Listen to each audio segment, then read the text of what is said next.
কফিৰ সোৱাদ তিতা হৈ গৈছে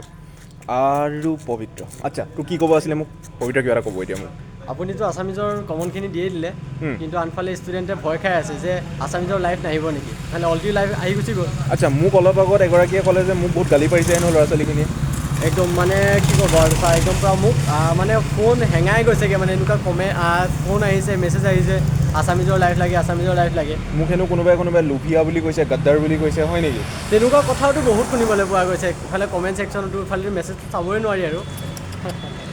গতিকে ঠিক আছে তেতিয়াহ'লে পুৱতি নিশাৰ খেল খেলি দিওঁ ন যিমানখিনি ক্লাছ 12 ল'ৰা ছোৱালী আছ ডোণ্ট ৱৰি আজি ৰাতিপুৱা মই 5:30 বজাৰ লগে লগে তহঁতৰ কাৰণে লাইভ লৈ আহি আছোঁ অসমীয়াৰ লাইভ MILৰ লাইভ ডোণ্ট ৱৰি যদিহে তহঁতে ইউটিউব লাইভটো জইন কৰ তেন্তে দুপৰীয়া হ'ব লগা পৰীক্ষাটো নিশ্চিতভাৱে ভাল নম্বৰ পাবি গতিকে এতিয়া আৰু চিন্তা নকৰিবি আৰু মোক গালি পৰা বন্ধ কৰ লাভ ইউ অল